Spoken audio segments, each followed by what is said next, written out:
Garuda Express, an international courier service.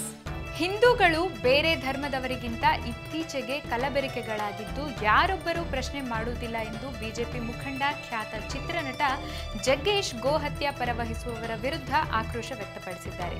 ನಗರದ ಮೇಖ್ರಿ ವೃತ್ತದಲ್ಲಿ ಮಂಗಳವಾರ ಕೆಂಪೇಗೌಡ ಜಯಂತಿ ಪ್ರಯುಕ್ತ ಗಡಿಗೋಪುರದಲ್ಲಿ ವಿಶೇಷ ಪೂಜೆ ಸಲ್ಲಿಸಿದ ಬಳಿಕ ಮಾತನಾಡಿ, ಕೆಲವು ಗೋಮಾಂಸ ತಿನ್ನುತ್ತೇವೆ ಎಂಬ ಹೇಳಿಕೆ ನೀಡಿರುವವರ ಬಗ್ಗೆ ಧರ್ಮದ ಬಗ್ಗೆ ಮಾತನಾಡಿದರೆ ಗಲಾಟೆ ನಡೆಸಲಾಗುತ್ತೆ. ಯಾರೊಬ್ಬರು ಬೇರೆ ಧರ್ಮದ ಬಗ್ಗೆ ಪ್ರಶ್ನೆ ಮಾಡುವುದಿಲ್ಲ, ಹಿಂದೂಗಳು ಮಾತ್ರ ಕಲಬೆರಕೆಯಾಗಿದ್ದಾರೆ ಎಂದು ಕಿಡಿಕಾರಿದರು. ಹಿಂದೂಗಳ ಕುರಿತು ಹಾಗೂ ದೇವರ ನಂಬಿಕೆ ಬಗ್ಗೆ ಮಾಧ್ಯಮಗಳು ಗಂಟೆಗಟ್ಟಲೆ ಚರ್ಚೆ ಮಾಡುತ್ತವೆ. ಇದನ್ನು ಜನ ಕಣ್ಬಿಟ್ಟು ನೋಡ್ತಾರೆ. ಇಂತಹ ಮನಸ್ಥಿತಿಯನ್ನು ಬದಲಿಸಿಕೊಳ್ಳಬೇಕು. ಭಗವದ್ಗೀತೆ ಎಲ್ಲಿದೆ, ದೇವರು ಎಲ್ಲಿದ್ದಾರೆ ಎಂಬಂತಹ ಪ್ರಶ್ನೆಗಳನ್ನು ಕೇಳ್ತಾರೆ ಎಂದ ಅವರು, ಕೆಂಪೇಗೌಡ ಅವರು ತಾವೊಬ್ಬರೇ ಬದುಕುವುದನ್ನು ಯೋಚನೆ ಮಾಡಿಲ್ಲ.